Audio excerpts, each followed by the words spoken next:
Boa tarde a todos, sejam todos bem-vindos. Muito obrigado por estar mais uma vez aqui conosco no nosso fórum. A gente tem a palavra do dia, né? A ordem do dia, a palavra do dia, a palavra do mês, do ano, talvez da década ou mais que isso, né? Que é a reforma tributária, que afeta todos nós dentro do nosso meio, do nosso segmento. Eu acho que afeta todo mundo, porque serviços também, quer dizer, todo mundo é impactado. E, doutor Damasceno, tem aí as novidades que foram votadas na Câmara e que vão seguir para o Senado agora, e vai falar sobre isso aí mais uma vez no seu grande esforço aí de estar integrando o nosso setor com as novidades tributárias e econômicas. Enfim, mais uma vez, então, obrigado, doutor Damasceno, tenha a palavra, e todos tenhamos uma boa reunião. Muito bem. Boa tarde a todos.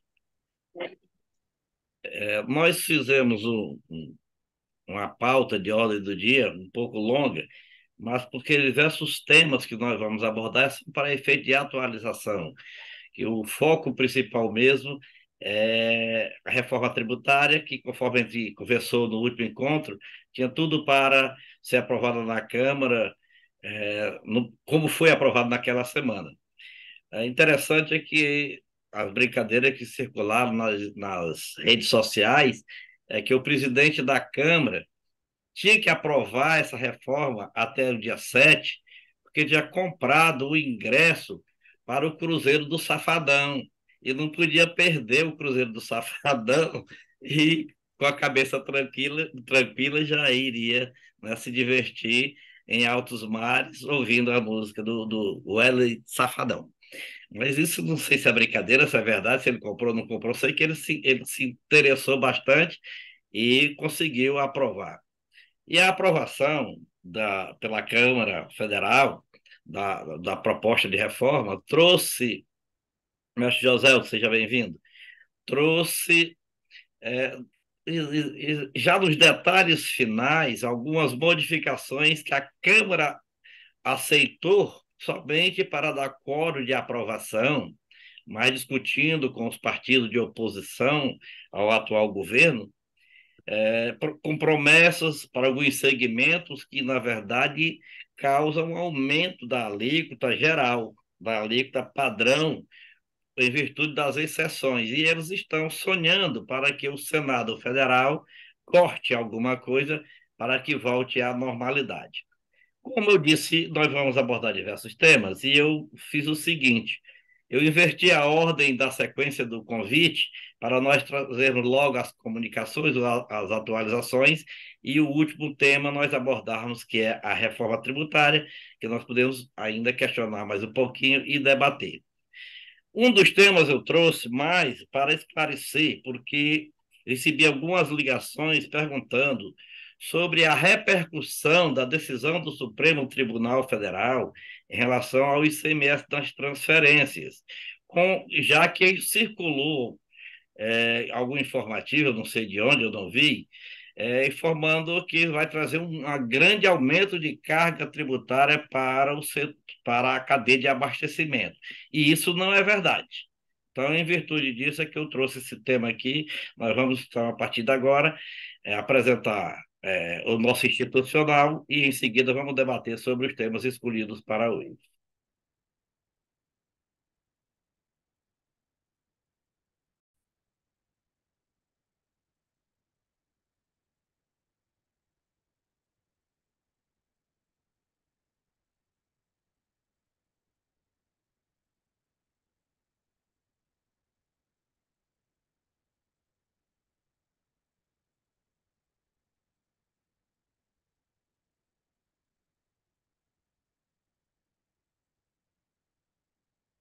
Deixa eu ver se eu domino novamente.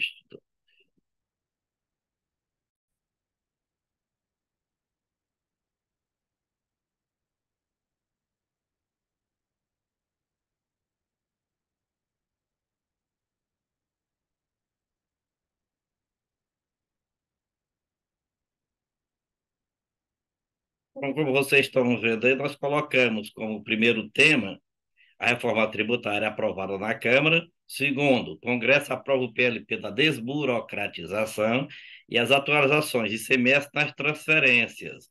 Decisão do STF não aumenta a carga tributária. 3.2. Supremo ratifica a jornada de 12 por 36 horas em acordo individual. E eu acrescentei mais um tema, que é o voto de qualidade no CARF, para poder nós já ficarmos esse mês mais atualizados.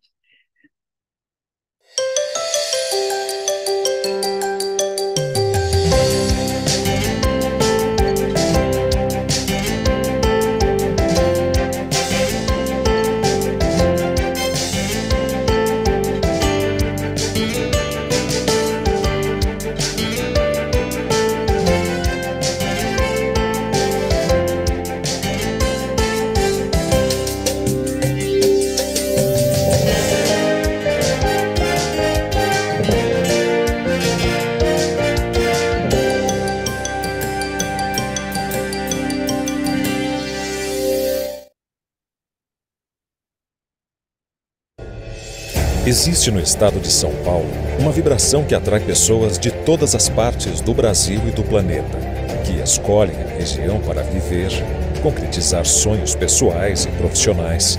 Foi assim no passado e é assim no presente e será assim no futuro. Mas o estado de São Paulo é, acima de tudo, o lugar dos negócios como poucos no mundo.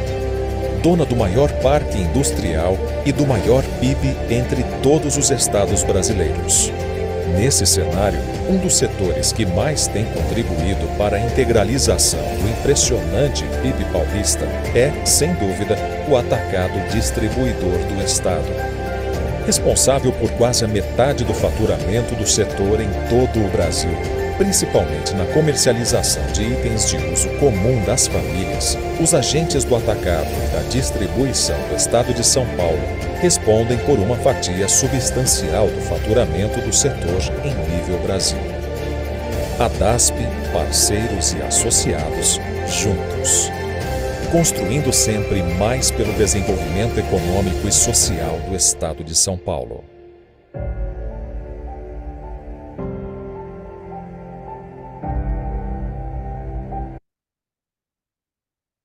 Muito bem, então vamos lá.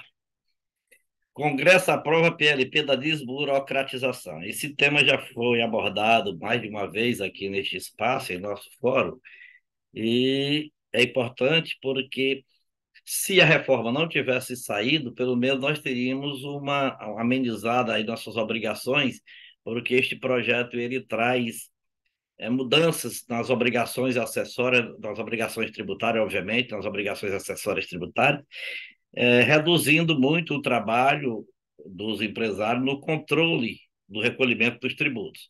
Então, o Senado, conforme está aí na tela, aprovou quarta-feira, no dia 5 de julho, por unanimidade, o projeto de lei complementar que simplifica alguns pontos do sistema tributário nacional. É o PLP, Projeto de Lei Complementar, número 178, de 2021, de autoria do então deputado e hoje senador Efraim Filho, do União da Paraíba, que foi o mesmo que apresentou o PLP 05, que deu a prorrogação dos incentivos fiscais para o comércio, aquele que nós elaboramos aqui neste espaço. O relator no Senado foi o senador Alan Rick, também do mesmo partido União, do Acre, e ele cria, dentre outras medidas, o Comitê Nacional de Simplificação, tem dois FIFI aí, mas esqueço um FI aí, né, de simplificação das obrigações tributárias acessórias. Ele já foi depois de aprovado na Câmara, ele foi agora aprovado no Senado, no dia 5, vai para a Presidência da República para a sanção. Depois de sancionado e publicado no Diário Oficial, que receberá o número de lei, ele terá o prazo de 90 dias para a criação deste Comitê Nacional de Simplificação das Obrigações Tributárias Acessórias. Esse comitê ele tem como missão coordenar todas essas mudanças que vão ser implementadas nessas obrigações e vai criar a Declaração Fiscal Digital e a Nota Fiscal Brasil Eletrônica. A Declaração Fiscal Digital traz uma inversão de obrigações. Então, o contribuinte vai preenchendo esses dados à proporção que vai emitindo o seu movimento do dia a dia. Ao final do período estabelecido, normalmente de um mês, essa declaração ela é consolidada e o órgão controlador devolve para o contribuinte o que ele gerou de obrigação a ser pago, de tributos a serem pagos, ICMS, por enquanto, né? ICMS, contribuição social sobre o lucro, PIS, etc, etc, etc. E o contribuinte é quem homologa, não é inversão, que até então quem homologa é o poder tributante. O contribuinte homologa e recolhe, vai lá no sistema ECA, que gera a sua guia de recolhimento e recolhe. Se não tiver de acordo, ou tiver de acordo parcial, ele recolhe o valor que ele concorda e responde pelo mesmo meio eletrônico, pedindo a correção onde não concordar. Então, isso vai facilitar, porque vai ter um canal de comunicação direto do contribuinte com o fisco e vice-versa. E as notas fiscais espalhadas pelo Brasil, de todas as naturezas, nota fiscal de serviço, nota fiscal de compra e venda, etc., etc., vai ser unificada na nota fiscal Brasil eletrônica. Então, nós teremos só uma nota fiscal no Brasil a partir da entrada em vigor dessa nova lei. Por conseguinte, é um grande passo para a desburocratização das obrigações em relação aos tributos. CMS das transferências. Decisão do STF não aumenta a carga tributária. E eu trago para vocês aí a decisão do Supremo Tribunal Federal para nós analisarmos juntos. O tribunal, por maioria, julgou procedente os presentes embargos, e teve o mérito, depois teve um embargo declaratório, para que estabelecesse o marco inicial de validade da decisão do Supremo Tribunal Federal, que julgava inconstitucional as normas da Lei Candir, que estabelecia o ICMS nas transferências. Obviamente, transferência significa transferir entre estabelecimentos diversos do mesmo contribuinte. Então, o tribunal, por maioria, julgou procedentes os presentes embargos para modular os efeitos da decisão. Qual decisão? Não incide ICMS da transferência, a fim de que tenha eficácia pro futuro, a partir do exercício financeiro de 2024. Na reticência aí, tem uma ressalva, que são aqueles contribuintes que têm processo próprio. Então, as decisões lá vão prevalecer, né? Então, financeiro de 2024. Então, isso significa o quê? Que as normas, então, existentes permanecem válidas hoje. A transferência entre estabelecimentos é tributada pelo ICMS no momento até o dia 31 de dezembro de 2023. Agora isso que é importante, exaurido o prazo sem que os estados disciplinem a transferência do crédito do ICMS entre estabelecimentos do mesmo titular, fica reconhecido o direito dos sujeitos passivos de transferir tais créditos.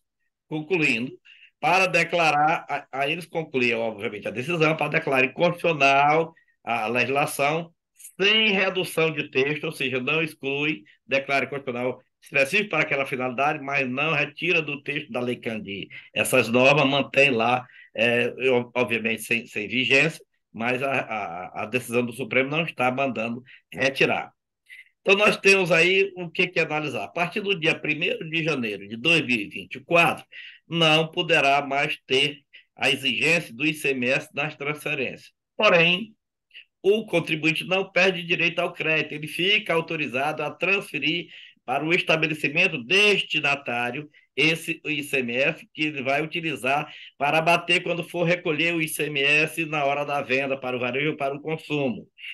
É nesse sentido que foi decidido o Supremo. Por conseguinte, é que eu digo e repito, não há aumento de carga tributária, uma vez que os créditos fiscais foram preservados.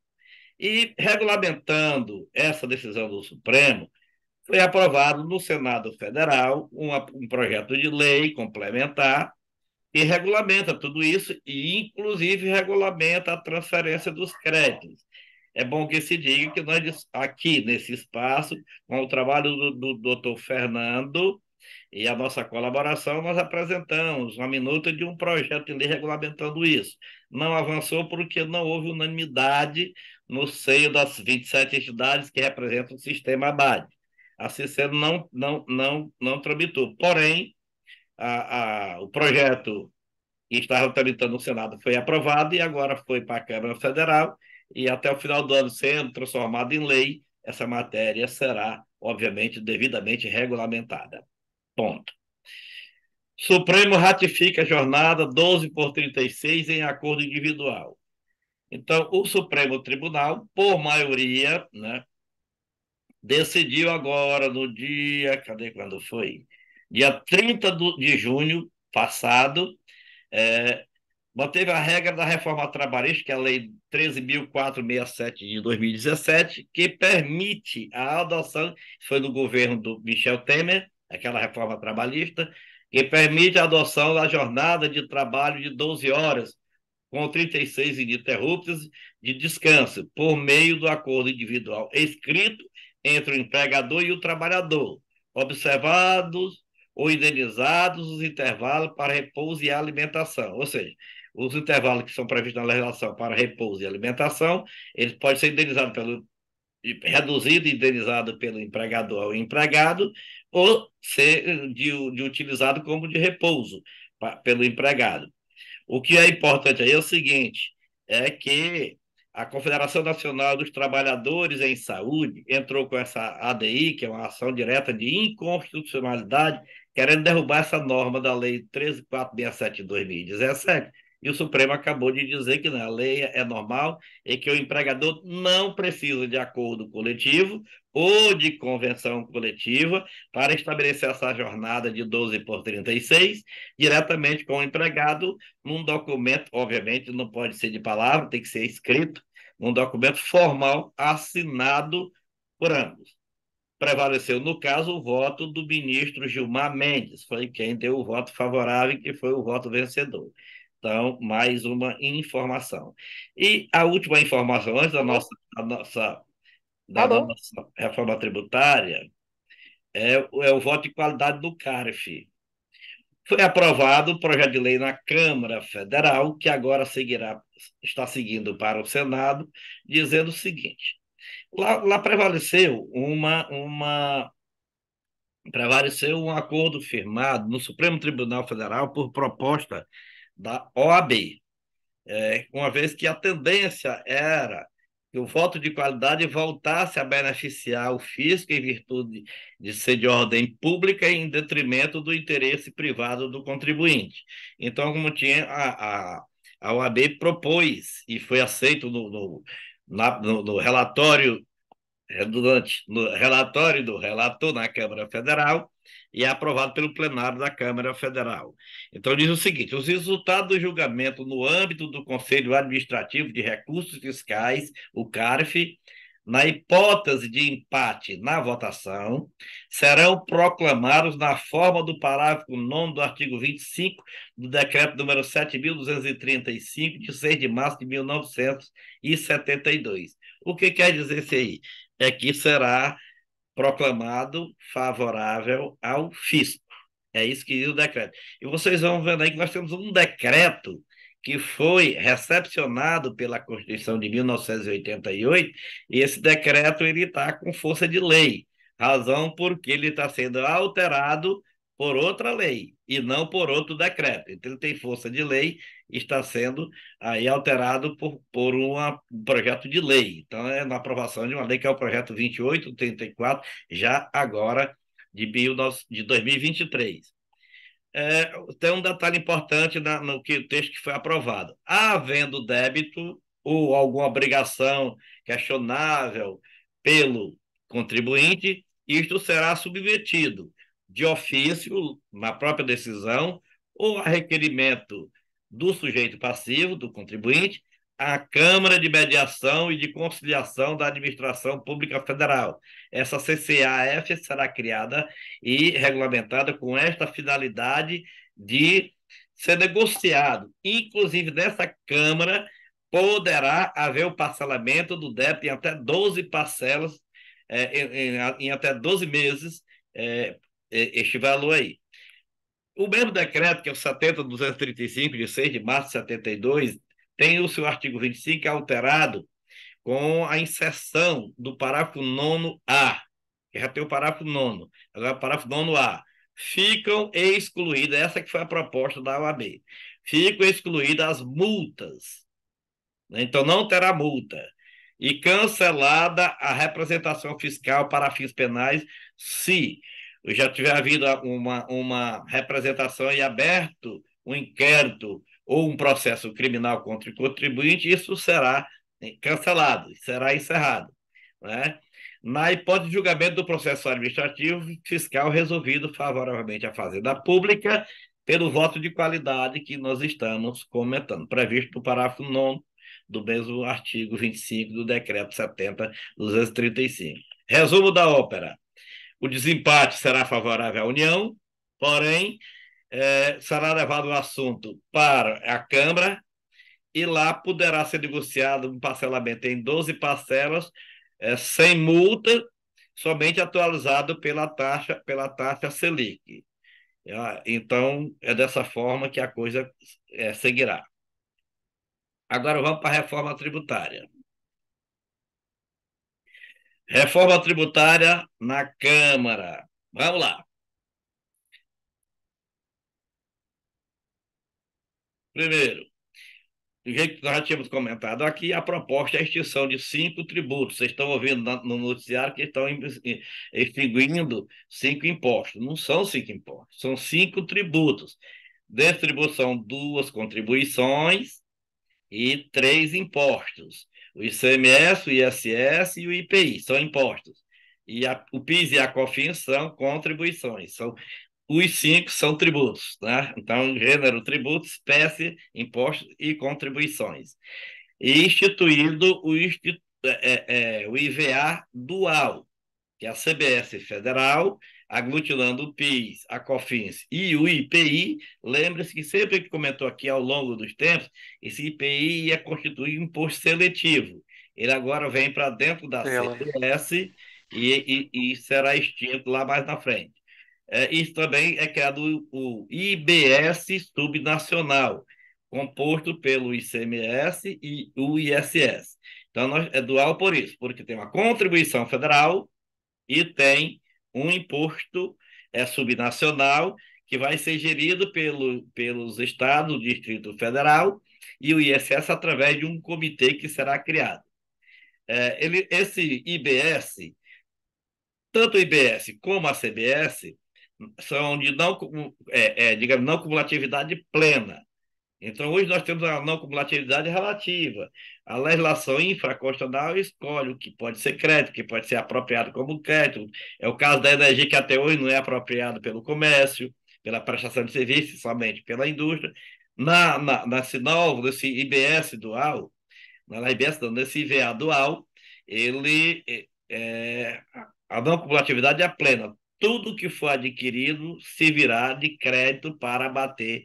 Ou seja, você só vai pagar o imposto e a contribuição sobre o valor agregado, sobre o que for agregado em mais de valor agregado para efeito de lucro, de custeio dos seus custos, etc, etc, etc.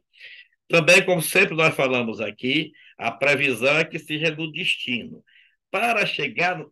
Eu queria chamar a atenção aqui, um detalhe, é que os empresários e as entidades representativas dos contribuintes têm confundido muito a questão dos interesses das unidades federadas, Estado, municípios, Distrito Federal e a União, com os interesses diretos dos contribuintes, né? Então, o período de transição para os Estados, Distrito Federal, municípios e União é de 50 anos, mas já o período de transição para o contribuinte, para tudo entrar em vigor, até o dia 31 de dezembro de 2032.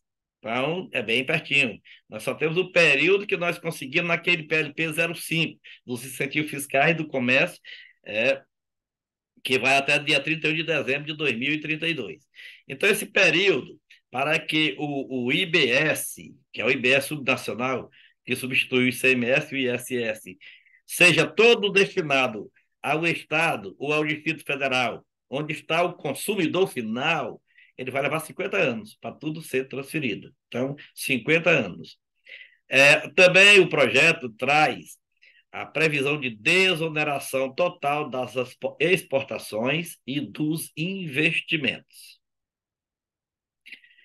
Também será criado um imposto seletivo, que antes seria sobre o IPI. O IPI já não ficou, ele vai ser extinto no momento que entrar em vigor em 2027 a contribuição social a contribuição social à CBS, mas ele será preservado nos produtos lá da Zona Franca de Manaus para a criação de um fundo de preservação da Zona Franca de Manaus. E fora isso, ele será extinto para todos os outros contribuintes que não estejam vinculados à Zona Franca de Manaus.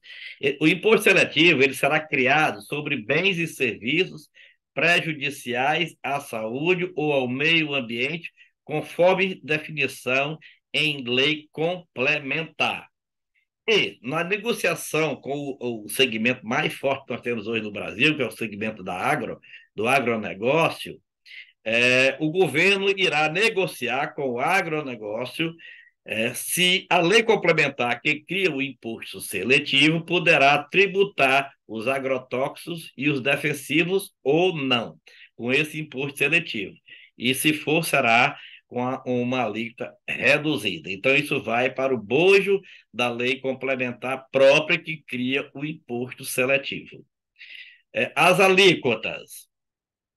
A alíquota única padrão será definida pelo Senado Federal, como hoje nós temos que as alíquotas interestaduais são definidas pelo Senado Federal e as alíquotas internas do ISS e do ICMS, fundado na Lei Candir ou na Lei Complementar número 116, uma regula o ICMS e outra regula o ISS, os estados e municípios criam as suas alíquotas internas em cada município, limitada a um percentual X de 5% hoje. Né? Então, nós temos de 2% a 5% o ISS. E o ICMS hoje varia. Nós temos 18, 19, 20 e uns de 25, podendo criar, aí é onde está havendo um pulo muito grande, porque os estados e o Distrito Federal estão sendo autorizados a manter uma tributação extra, que é aquele FECOP, Fundo de Combate à Pobreza, que hoje é 2,5% em cima das alíquotas daqueles produtos tributados com 25%, vai para 27,5%. Então, eles vão continuar podendo também criar uma alíquota separada em sua base para essas finalidades. Bom, então a alíquota única padrão será definida pelo Senado Federal. É onde vocês ouvem falar em 25%, outros dizem que vai ser mais. Mas se nós tivermos por base o seguinte, o que está sendo embutido aí para efeito dessa alíquota única desse IBS? Nós temos hoje duas alíquotas que serão somadas. Nós temos 18, 19 e 20. E temos 5%, 2% ou 3% de ISS. Somado esses dois, é mais ou menos isso para não haver perda de arrecadação, que deverá ser a alíquota padrão do IBS. Então é por aí que a gente vai ter a noção do que seria. Porém, a Receita Federal, conforme determina o projeto de lei, deverá dar as informações necessárias para que um comitê ou o Senado Federal analise qual é a carga possível sem que haja aumento de carga tributária ou redução na arrecadação. Essa alíquota padrão, ela terá uma redução de 60%, ou seja, será cobrado só 40% dessa alíquota padrão para esses itens que seguem: serviço de transporte coletivo, intramunicipal, intermunicipal, interestadual e nacional, né? Ou seja, o nacional. Dispositivos médicos, dispositivo de acessibilidade para pessoas portadoras de deficiências, medicamentos e produtos da saúde menstrual. Aí, nesse caso, só tem redução do IBS, não terá redução da CBS, né, para medicamentos e produtos da saúde menstrual. Então, só terá redução de 60% do imposto, e não na contribuição. Serviço de saúde, serviço de educação, esse A está mais aí, é um Azinho a mais. Produtos agropecuários fora da cesta básica nacional, né, que vai ser instituída por lei complementar. Produtos pesqueiros, florestais e extrativistas vegetais. Também tem um errinho aí, tem vegetais, mas é vegetais, in natura. A alíquota reduzida ainda em 60%, ou seja, cobrando de 40%. Insumos agropecuários, alimentos destinados ao consumo humano, produtos de higiene pessoal, esses alimentos destinados ao consumo humano que não estejam na cesta básica do Brasil, né? Produto de higiene pessoal, produto de higiene pessoal também entrou de última hora, ele terá redução, só será pago 40%. Produção artística, culturais, etc., etc., tudo nesse sentido aí, né? Bens e serviços relacionados à segurança nacional e de informação, de internet, etc., também terão uma redução para 40% da alíquota padrão. A lei é reduzida a zero do IBS e do CBS, ou seja, sem tributação nenhuma, para esses dois impostos, aliás, esses dois tributos. Pessoas físicas, atividades agropecuárias, pesqueiras, florestais, extrativistas, vegetais e natura, praticado por pessoas físicas. Produtor rural, que tem a receita anual de até 2 bilhões de reais. Neste caso, a lei complementar poderá autorizar que esse produtor rural repasse um crédito presumido para os compradores dos seus produtos, né? Esse crédito presumido para abater nos tributos, facilitando, porque senão pode ser que quem vai revender, se não tivesse crédito, não queira comprar do produtor rural. Para não prejudicar a cadeia de abastecimento, a lei complementar instituirá um crédito presumido aos compradores, não tem esse 2R, é só um R, de seus produtos. Ainda sobre a alíquota, será criada a cesta básica nacional, que não terá tributação da CBS, mas terá tributação do IBS reduzido. Medicamento para tratamento de doenças graves, serviço de educação de ensino superior, o ProUni, e a imunidade tributária, nós vamos ver lá na frente que tem mais alguma, mas hoje ela está separada aqui somente para os livros. Na atual Constituição Federal, nós temos a imunidade tributária para os livros e para o papel para sua impressão. E papel também para impressão de jornais. Então, no atual sistema tributário nacional, nós temos essa imunidade. A imunidade tributária é uma coisa mais ampla, porque ela já vem prevista na Constituição Federal, enquanto que a isenção e a não incidência vem prevista em lei infraconstitucional, normalmente em lei complementar. A imunidade tributária já vem prevista na Constituição Federal. Então, o legislador infraconstitucional não tem poderes de mudar essa imunidade.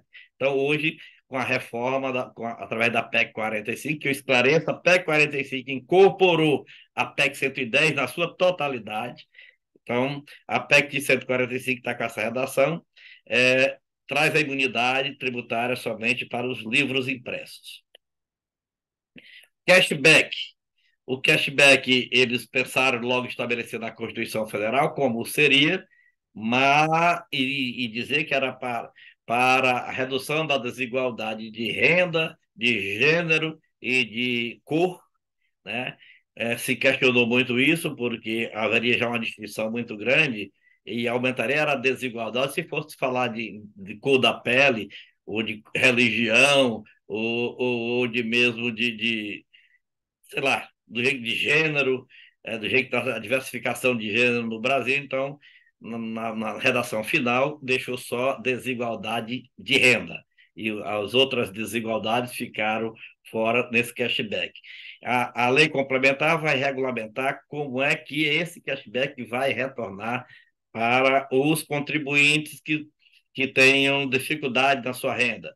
Normalmente será aquele mesmo pessoal que já está cadastrado no Bolsa Família ou na questão da residência, né? Na casa, Minha Casa Minha Vida. Regime tributários favorecidos. Foram mantidos dois. A Zona Franca de Manaus, com a criação de um fundo especial para o Amazonas, e ele será abastecido pelo IPI dos produtos que nós comentamos, que só vai ser mantido para efeito de se abastecer esse fundo para a Zona Franca de Manaus. E o Simples Nacional, que hoje existe, não será alterado, é uma norma constitucional e permanecerá na forma que se encontra hoje, com a mudança de que a Lei Complementar número 123 de 2006 será adequada para substituir ICMS, IPI, PIS, COFINS, obviamente, pelo IBS ou pela CBS. Não precisa ser alterada por isso aí. Regime tributários específico. Aí são a questão da monofasia, ou seja, será pago o ICMS, o imposto, né? E a contribuição, tanto a CBS como o IBS, somente lá na origem. Então, chama de monofasia, só numa fase da distribuição, do abastecimento. Então, os combustíveis e lubrificantes, serviços financeiros, seguros, plano de saúde, entre outros, e é reativado o PES, que é aquele programa de socorro para o pessoal de buffets, hotelaria, restaurante, parque de diversão, parques infantis, etc. Até 2000 ele vai, parece que até 2032 ou 2027, eu não lembro bem, acho que até 2027. As compras governamentais terão uma isenção e a lei complementar poderá também estabelecer que quem vende para os órgãos governamentais com isenção mantenha o crédito fiscal para diminuir a sua carga tributária dos produtos vendidos a outros órgãos que não sejam órgãos governamentais. Isso na forma da lei complementar. Fundo Nacional de Desenvolvimento Regional, é o FDR. Esse foi o que trouxe mais divergência, que nós sempre conversamos aqui que havia a proposta de dois fundos, esse fundo regional e o fundo de compensação. Ele foi proposto da reforma ainda na PEC que estava sendo trabalhada pelo Raul e no governo da Dilma Rousseff, e esse fundo seria abastecido pelo dinheiro das multas e juros do capital que estava no exterior. O capital seria incorporado, esse valor estavam lá seria incorporado, novamente seria internalizado ao Brasil, e a multa que teria nisso aí seria para esse fundo. O dinheiro entrou, mas o fundo não foi criado e depois foi distribuído o dinheiro entre os estados e municípios. E agora está sendo proposto novamente. A questão é de onde tirar esse dinheiro. Então, chegou-se a um ponto de que o dinheiro seria um percentual do IBS. Agora, com o novo governo, abriu-se a discussão e o governo federal aceitou fazer um repasse das receitas federais para aporte nesse Fundo Nacional de Desenvolvimento Regional. Inicialmente, até 2029, são 8 bilhões, até 2033 chega a 40 bilhões ano, e depois isso vai sendo reduzido até se extinguir. Até se estabilizar, obviamente, no prazo dos 50 anos, que é o prazo de transição da mudança do sistema tributário, novo sistema tributário, em relação aos estados, à União e os municípios e o Distrito Federal. Aplicação dos recursos em estudos, projetos e obras de infraestrutura. Fomento à atividade com elevado potencial de geração de emprego e renda. Então, o fundo vem, na sua regulamentação, estabelecendo a sua destinação. Não é para tudo, é para preservar o serviço de infraestrutura, para preservar a geração de emprego e a geração de renda.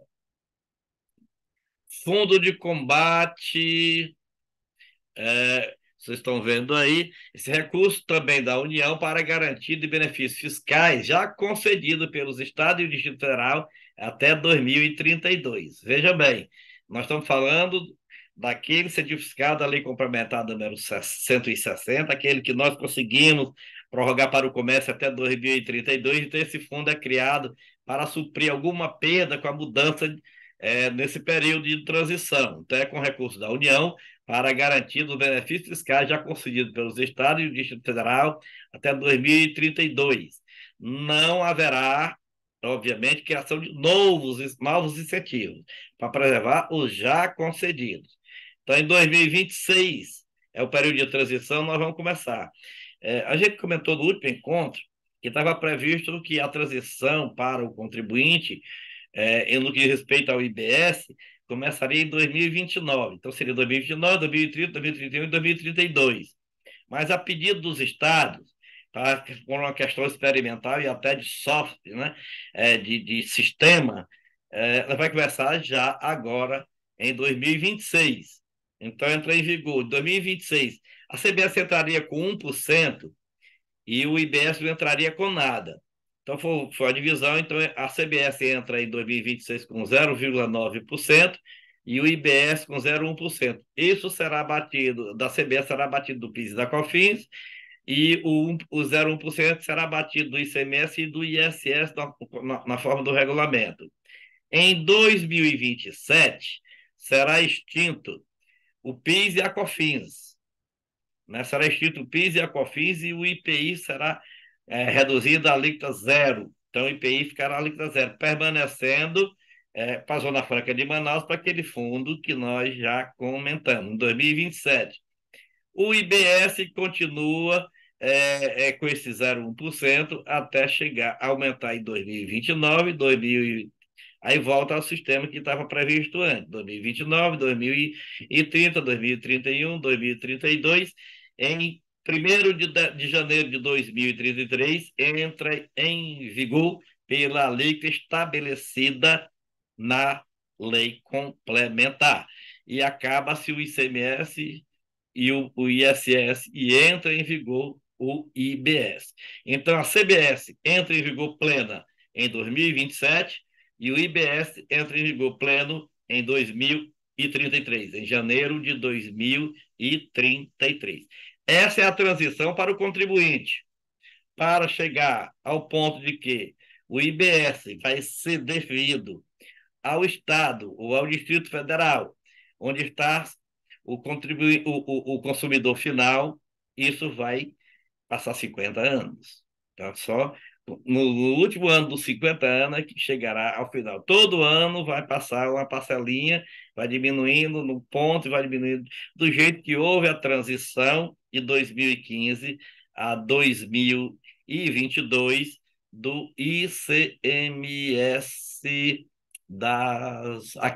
do ICMS diferencial, do DIFAL, né, do DIFAL, que foi dessa forma que foi passando, que antes ficava no estado onde estava o vendedor das vendas por meio eletrônico, e isso foi sendo transferido até ser transferido para o estado de destino, onde se fica o consumidor final.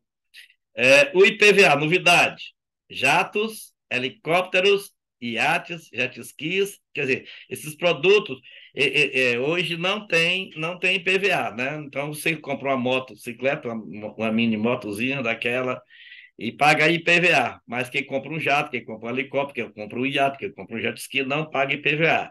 É uma briga do ex-secretário da Fazenda do Estado do Ceará, e hoje deputado federal e membro da comissão especial, que é o deputado cearense Mauro Benevides Filho, que nós ouvimos neste fórum. Então, passou e está no projeto, passou na Câmara e foi para o Senado Federal.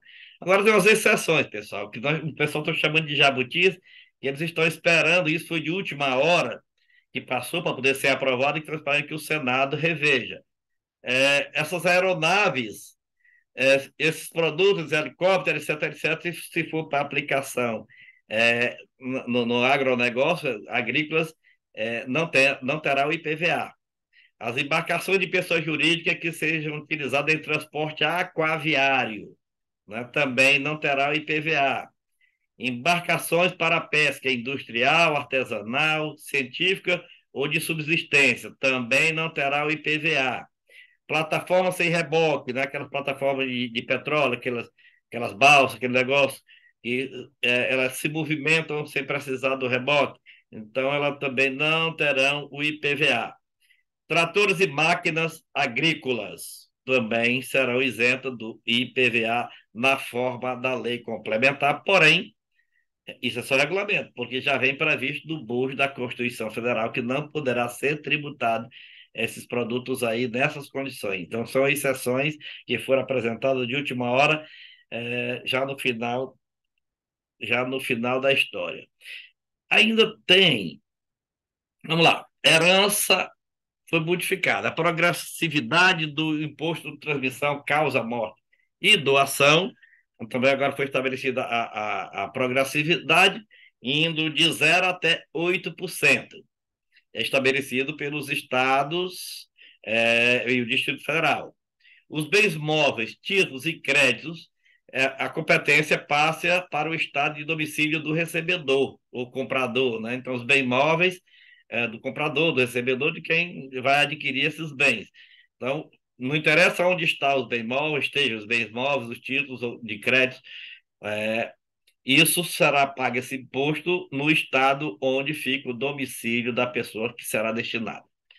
Cobrança sobre heranças do exterior. Agora vai ser tributado, porque quem vai pagar é quem está recebendo a herança. Então, se o recebedor da herança mora no Brasil e a herança está no exterior, o patrimônio dele vai aumentar e ele vai pagar o ITCMD ao estado onde ele está domiciliado. Agora, isenção para entidades sem fins lucrativos. Isso aí foi um jabuti enorme, que foi colocada isenção para essas entidades sem fins lucrativos. A entidade sem fins lucrativos generalizou. Aí entrou templos de qualquer culto, entrou, inclusive as relações entre eles, vendendo, comprando, recebendo doação, e as suas entidades assistenciais e beneficentes. E ainda complicou mais um pouquinho, que eles conseguiram, no último, que foi a derrubada que houve aí no final da história, no dia 8, que os templos de qualquer culto, incluindo suas organizações assistenciais e beneficentes, não serão tributadas em nada. Imunidade tributária plena. Então, não pagarão IBS, não pagarão CBS, não pagarão IPVA, não pagarão IPTU, não pagarão qualquer imposto. Tem imunidade tributária. Então, isso também já foi um jabutizinho do final, que a bancada evangélica conseguiu colocar. E nisso aí, essas grandes exceções, essas exceções é que poderão levar muito aquela alíquota padrão que nós estamos comentando. Então, quando se fala em 25% e alguém diz que vai para mais de 30%, isso poderá ter uma variação. Quanto maior forem, ou quanto maior for o número de exceções, obviamente, os outros tributos vão arcar, aliás, os outros produtos, os outros segmentos vão arcar para que a arrecadação não venha a diminuir. Então, esse é o resumo da ópera do que foi aprovado na Câmara Federal e agora vai para o Senado Federal no mês de agosto. Era o que eu tinha a dizer, senhor presidente. Ah, doutor, muita coisa. Muita coisa parece. Isso aí tudo sempre tudo muito importante. Obrigado aí pela tua descrição e juntar tudo isso, apurar tudo isso em prazo recorde para poder passar para a gente aqui. A sensação que eu tenho é que o Senado tem que tirar essa vontade nossa de abrir uma igreja, né? Tem que tirar Deus essa para vontade. todos. É de Maceno, O Ed Maceno é o bispo. é o bispo. Então, porque isso aí é um disparate, na minha opinião. Quer dizer, eu não estou querendo discutir nada do que está escrito aí, isso é coisa para o Senado, mas a gente vai ficar na torcida para que esse disparate tributário não continue, porque quer dizer, todos os cultos e todas as suas transações com as filantropias, com as doações, com as remessas, etc. Tal, vira um baita continua sendo um baita do negócio para esse pessoal todo, né? Em relação, eu vou comentar muitas coisas, quer dizer, eu vou comentar só duas, mas tem um monte de observações. Quando você mandar para nós a cópia do vídeo que está sendo produzido, daí eu vou dar uma passada melhor, né? Mas tem muita coisa que você já tinha previsto, nós já tínhamos conversado, mas apareceu muita novidade. Essa coisa do cashback, você vai no supermercado e compra, sei lá, vai um quilo de feijão, né? Então ali está isento porque está na cesta básica, mas se ele comprar uma outra coisa, não sei mais, alguma coisa que esteja fora da cesta básica, ele paga o mesmo preço, um pobre e um rico, né? Não, que a distinção é feita pela renda. E depois é devolvida para o pobre, né? De acordo com, tipo, nota fiscal paulista, alguma coisa assim. Então vai acabar o sem nota no varejo, né? Isso aí é uma coisa boa. Eu não sei quais as outras implicações que isso tem. Nesse aspecto eu gostei muito, porque acaba o sem nota no varejo, o caixa frio, tem 10 checkouts, 4 no registro. Então isso acaba. Enfim, tem mais coisas aí, nossos companheiros talvez tenham mais coisas para poder discutir. Por enquanto era isso aí, professor. Muito obrigado por tudo. Eu vou passar para o doutor Fernando, que sempre colabora com o nosso fórum, doutor Fernando, diretamente do frio do Paraná. Tens a palavra, doutor Fernando. Olha, não tenho quase nada para complementar, né? Realmente a matéria é bastante extensa. O que eu estava me lembrando, que na época que eu estava na Secretaria da Fazenda, na década de 90, teve um secretário da Fazenda aqui, doutor Amadeu Geara. Na época ele pediu para mim fazer um estudo, né, para cobrar o IPVA, né, dos aviões e dos barcos, né? Ele teve essa ideia, né? Inclusive, nós chegamos a solicitar dados cadastrais, né, do ANAC e do outro órgão, né, que regulava, enfim, onde tinha os cadastros lá das embarcações. Nem isso, na época, nós obtivemos, sabe? Conseguimos nem o cadastro, né, em todos os aviões e barcos, né, nós conseguimos naquela época. Realmente era uma visão muito boa, mas não tinha realmente possibilidade de ter progresso, né? Por falta de base legal, né? Mas me parece que dessa vez sim, né? E na fundamentação tem até uma certa justificativa. No caso, por exemplo, de iates, né? Como é que tributa, né, o carro popular, né, que o trabalhador usa para o seu serviço e não tributa um iate, né? Mas no mais, seu Damasceno, a gente está até tentando, fazendo estudo para tentar entender melhor, né? Tem muita coisa que a definição vai depender da legislação complementar, né? Tem mais um, um, uma batalha que seria no Senado Federal, né?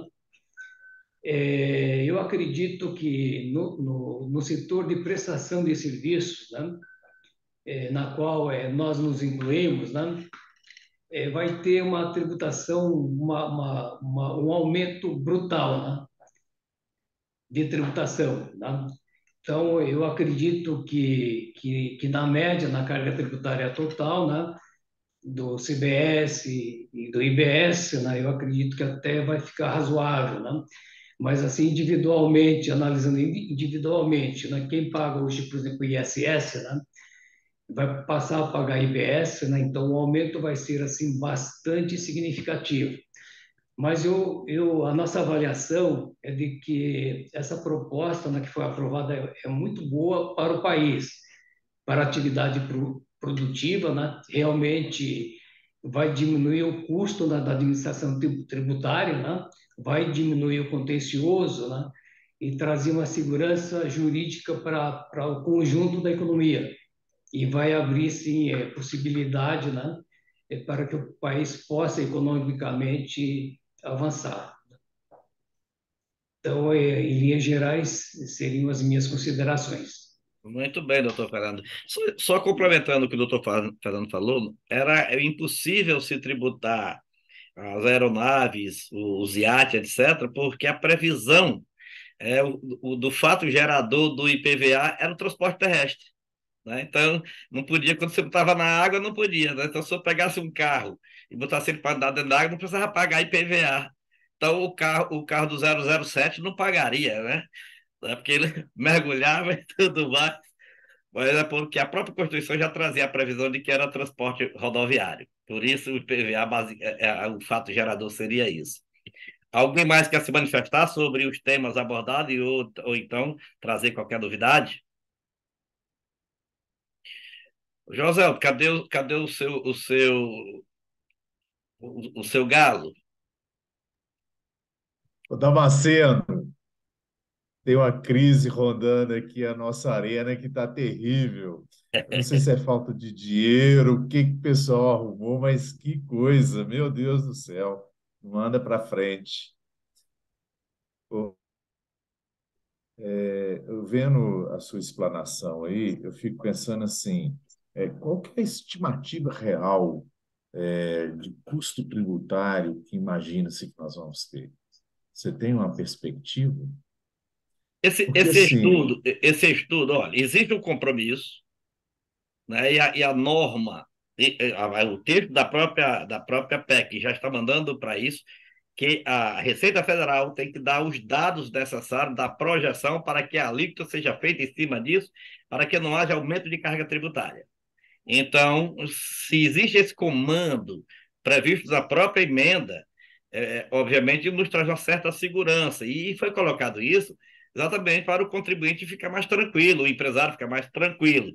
Então, digamos, a previsão é que fique muito próximo da carga tributária de hoje.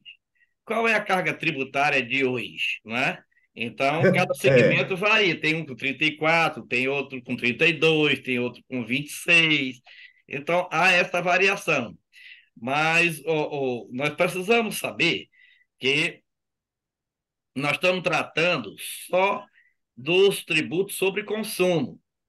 Na segunda etapa, virá a tributação sobre a renda e sobre o patrimônio, que é o imposto de renda e a contribuição social sobre o lucro, que enganchou naquele projeto que hoje está em 34%, somando contribuição social sobre o lucro e imposto de renda sobre o lucro, obviamente, nós estamos falando sobre o lucro, e que iria para mais de 40%. Então, é outra etapa que nós vamos precisar analisar com cuidado.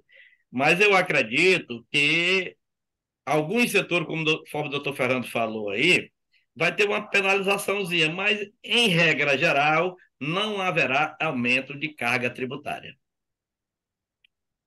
o Damasceno, e no modelo de funcionalidade, que é valor de produto mais imposto pago no momento do caixa, Eu não entendi a colocação.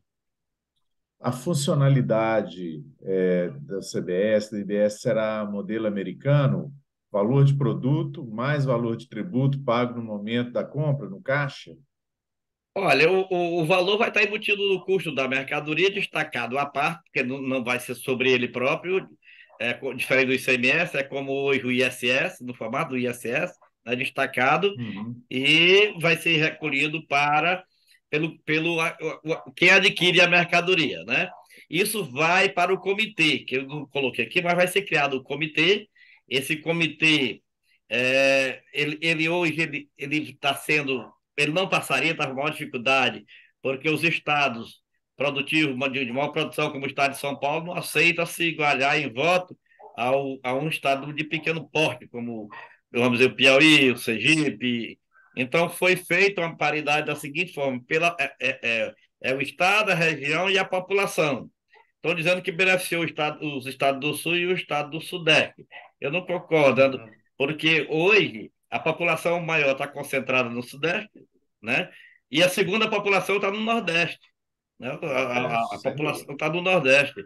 A do Sul é a terceira, a população. Então, se for por esse campo aí, nós vamos ter como análise aquele quórum para aprovação do convênio CONFAS 190, que era um quórum que pegava a quantidade de estado por região, mais a população, e assim por diante. Então, tem uma média que são dois fatores, não é só um fator para a decisão da regulamentação do IBS.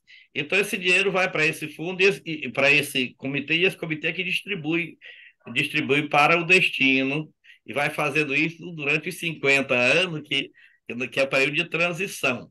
Então, vai ficar lá. A questão maior dos estados era a perda de autonomia.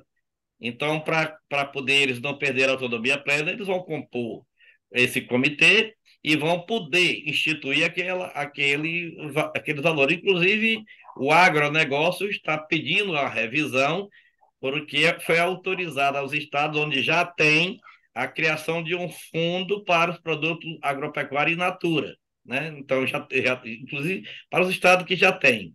Outra coisa ruim que aconteceu foi a única aprovação que foi apresentada pelo Partido Liberal, que não renovou os incentivos para as montadoras do Nordeste e nem no Centro-Oeste.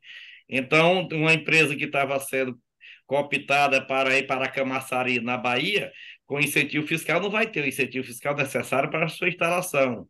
Então, mas, enquanto isso, as montadoras que estão nas outras regiões vão continuar com o seu incentivo fiscal. Então, houve uma desigualdade aí.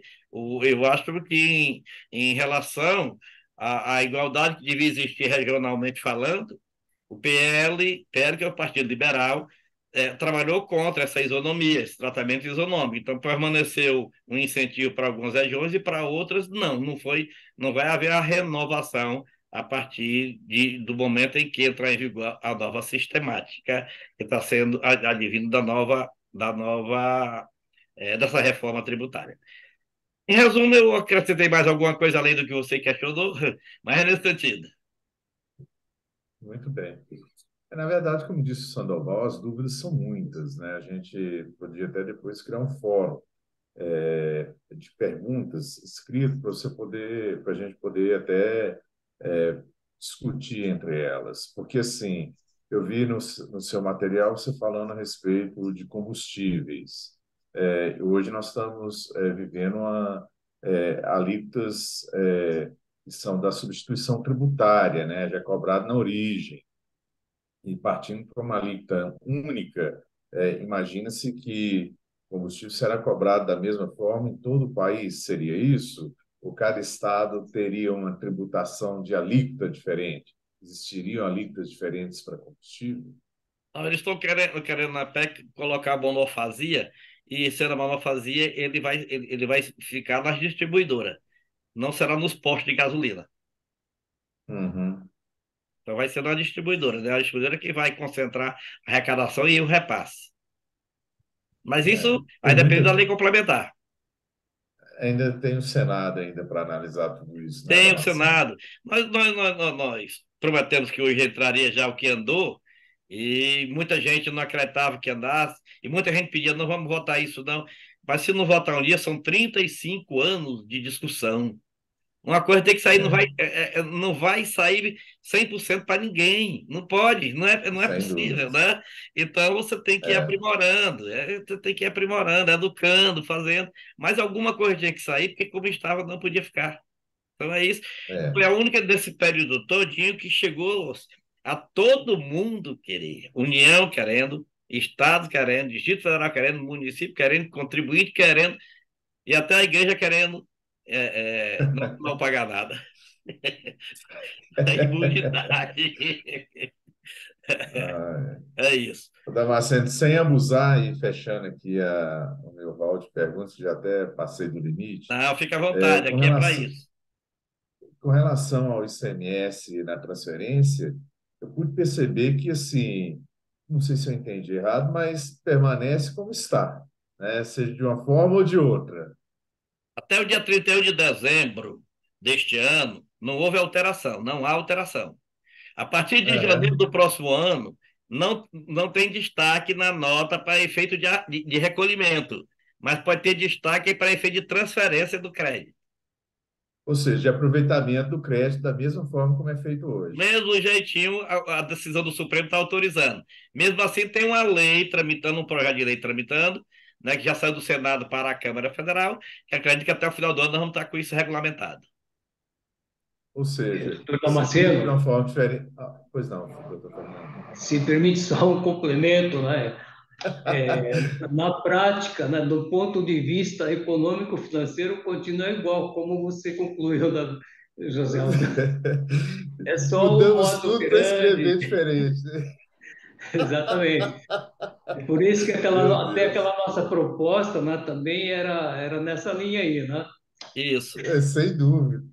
Fala, Sandoval, para infartar, né, Sandoval? Mas olha, ó, viu, Joselto? Joselto, eu falei no início do nosso encontro, ainda na sala de É. espera, que eu recebi algumas perguntas nesse sentido, porque houve uma circular, não sei quem foi que fez, dizendo que o crédito estava perdido. E isso não é verdade. Eu não vi. Eu Houve vou uma procurar circular por aí também. que andou no Aham. meio do setor atacadista e distribuidor nessa orientação, nessa ideia. Não existe isso. Eu Não também vi isso, Uhum. doutor. Eu também vi isso e foi muito estranho. Eu também vi, não me lembro mais a fonte, mas eu li também sobre isso. Então é só para ficar claro que não é verdade. A informação está incorreta. Entendi. É bom para eu ficar atento da parte de cá e orientar as pessoas que possam vir me perguntar, né? Porque Eu só coloquei isso há um hoje no nosso conflito de encontro. informação. Eu só coloquei isso no nosso encontro para poder a gente registrar isso, porque aqui fica mais Claro. generalizado. E eu estava recebendo questionamento sobre isso, né? E não é Aham. verdade. A gente comentou, inclusive, no programa passado, e renova essa confirmação. Está aí o doutor Fernando assinando embaixo. Então, estamos dois juntos no mesmo barco. Muito bem. Muito Então, da bem. minha parte, eu que Alguém mais quer agradeço a fazer alguma atenção pergunta? em abundância.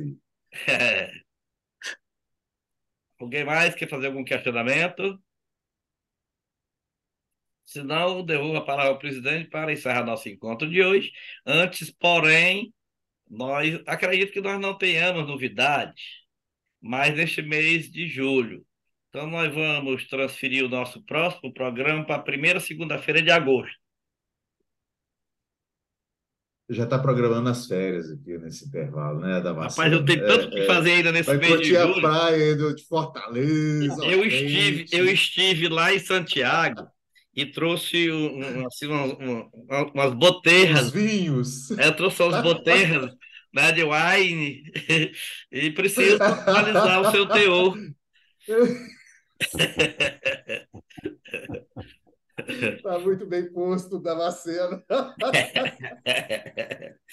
Não É pode guardar justo. muito, doutor. Tem que usar logo. É usar logo, né, João? É, bom, João, aproveitando o embalo, eu estarei em Sorocaba no dia 19, viu? Para aqueles compromissos que a gente estava agendando. Ah, E, tá bom. A gente fala então. Eu falo com o senhor aí tá para a bom. gente combinar. Tá E eu bom? estarei no escritório em São Paulo no dia 17, 18, para Combinado. algumas reuniões. Mestre Ok. Sandoval, agradecendo a presença de todos vocês, eu devolvo a palavra ao presidente para o encerramento oficial. Muito obrigado. Doutor, maravilha, muito bom. O seu esforço aí, a gente reconhece o seu esforço. O senhor ainda trouxe a presença da Carol aqui para brilhantar a nossa reunião. Que coisa mais boa poder revê-la, rever os nossos outros amigos. Que coisa mais boa. Muito bom, muito obrigado. E, então, a gente falou, então, na primeira segunda de agosto, a gente retorna para o fórum. Isso. Perfeito. Então, eu desejo a todos aí uma boa semana, bons negócios, bons resultados. Muito obrigado por tudo. Fiquem todos com Deus. Um grande abraço. Um abraço a todos, pessoal. Um abraço, Uma até boa mais. tarde, abraço a todos, obrigado.